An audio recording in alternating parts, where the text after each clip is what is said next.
ketika Nabi sedang dalam perjalanan, lalu istirahat menjelang subuh.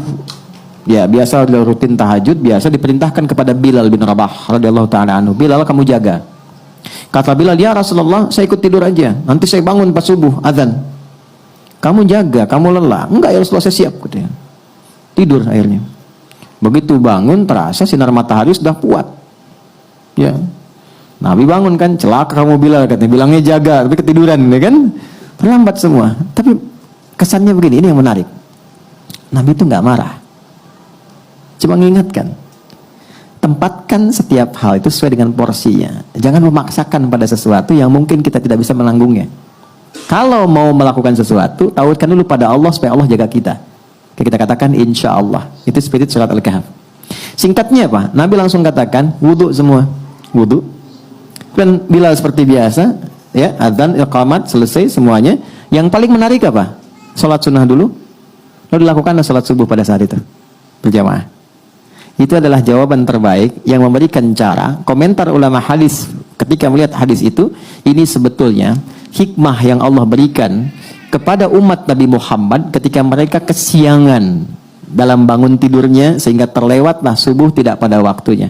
Muncullah hadis Nabi, orang yang tertidur itu maka sholatnya pada saat bangunnya. Jelas. Pertanyaan yang kedua tadi. Jadi kalau ada orang kemudian harusnya subuh itu 4.45 bangun, dia baru bangun 5.44. Udah lewat waktu kan? Maka dia bangun nih, dia sadar, maka lakukan sholat itu saat bangunnya. Itulah waktu untuk dia menunaikannya. Jadi 5.44 diambil wudhu, dia sholat. Tapi bukan maksud untuk menyengaja mengakhirkan sholatnya, karena memang terlelap, habis. Ini kasus masuk biasa. Saya di Tripoli, ada teman saya nggak bangun sehari semalam. Sehari semalam karena lelahnya. Didorong, digoyang, nggak bangun-bangun. Kita mau jatuhkan dari atas kan nggak mungkin. Di level di flat di atas. Jadi dia sampai bangun. Begitu bangun dia sholat, mengkodok semua sholatnya. Dia lakukan pada saat itu. Itu hadisnya ada. Jelas ya?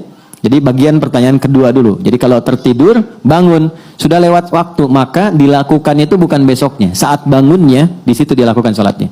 Sekalipun dia bangun di waktu zuhur misalnya. Maka dia sholat subuh dulu untuk mengganti yang sebelumnya, baru masuk ke zuhur. Jelas? Oke. Pertanyaan balik ke yang pertama. Bagaimana kemudian kalau ada rasa kesadaran mendalam? Setelah kemudian terikat dengan situasi dunia, ada getaran kepada jiwa untuk kembali memperbaiki. Pertama syukuri dulu. Syukuri, karena itu mahal. Apa yang harus kita syukuri? Pembuktian keadilan Allah yang selalu memberi kesempatan pada setiap hamba dengan hidayah sampai nyawanya tiba di ujung kerongkongannya. Jadi nggak ada satupun hamba yang hidup yang nggak dapat hidayah, itu nggak ada. Yang ada itu yang sudah diberi dia nggak ngambil. Anda tahu Firaun kan? Itu seburuk apa dilukiskan di Quran. Tapi tetap dengan kejamnya itu tetap diberikan 2 nabi supaya sampai hidayah kepadanya. Cuman Firaunnya nggak ngambil. Nah, siapa yang mengundang Anda untuk hadir di sini? Anda bisa punya pilihan, Anda punya pekerjaan yang lain, aktivitas, bisa mungkin lakukan ini dan itu. Tapi siapa yang bisa menggerakkan hati Anda? Mas Bae mungkin telepon, Mbak Paula mungkin ngabarkan. Tapi kalau hati Anda tidak pas untuk di situ, nggak mungkin Anda datang. Kalau bukan Allah tanamkan itu, nggak mungkin kita ada di sini. Itu gambarannya. Anda pengen pulang, lewat jalan, kok bisa lewatnya itu di depan masjid. Saat orang-orang ke masjid, mudah bagi Anda mengambil jalan lain. Yang paling ekstrim Anda buka YouTube, kok yang keluar ceramah? Padahal saya pengen nonton A dan B, kok bisa itu yang keluar? Itu yang dimaksud Quran surah ke-29 di ayat yang terakhir, ayat 69. Walladzina jahadu fina lanahdiyannahum subulana. Orang-orang yang ketika mendapat percikan hidayah dalam dirinya dan dia ambil itu, Allah akan bimbing dia ke jalan berikutnya yang lebih cepat. Dan bukan sekedar dibimbing, ini saya penting terangkan ini dulu. Itu cinta Allah diturunkan. Jadi Allah itu paling cinta. Kalau ada hamba salah yang sadar dari kesalahannya, lantas dia meniti jalan kesolehan untuk bisa menutup salahnya, itu langsung turun ayat Quran surah kedua ayat 222. Innallaha yuhibbut tawwabin. Allah sangat cinta jika ada hamba yang belajar dari salah untuk menjadi soleh. Disinilah muncul kalimat bijak dari ulama. Allah lebih mencintai orang salah, ya, pelaku maksiat yang gemar bertobat dibandingkan orang soleh yang tidak pernah merasa salah. Nah, maka di titik itu penting kita menata. Apa nih salahnya? Tadi sholat.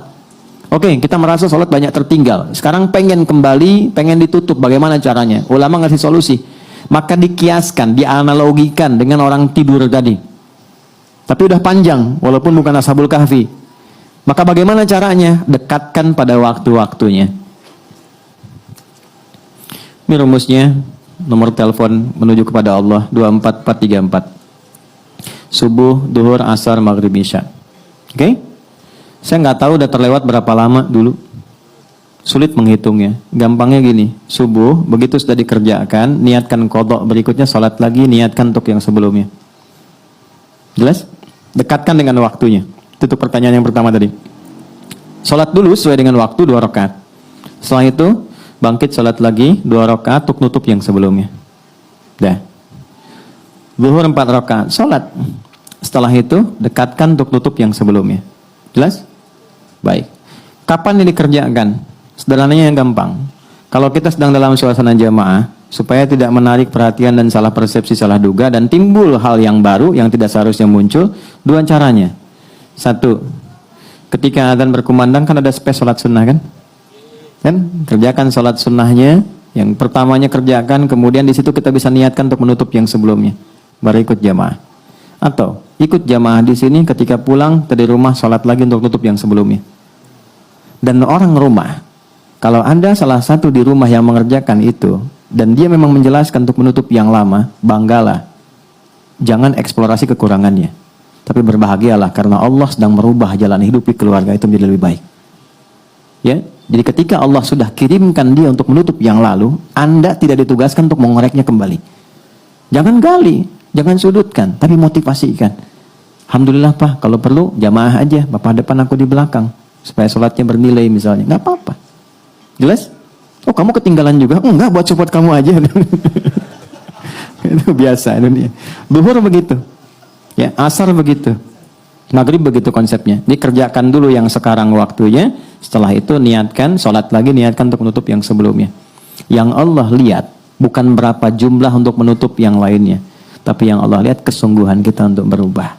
Itu kata para ulama. Ya, ada imam berpendapat bahwa ya kalau sudah lupa berapa, itu kita nggak perlu mengkodok kembali. Cukup perbanyak amal soleh yang beriringan dengan itu. Misalnya sholat sunnahnya, kalau di harta tambah sedekahnya, malam tahajudnya. Itu pendapat saja. Tapi Imam Syafi'i dan beberapa yang lain untuk memudahkan, silahkan niatkan qadha. Karena prinsip jawabannya itu sama, menunjukkan kesungguhan untuk berubah. Itu poinnya. Jelas ya?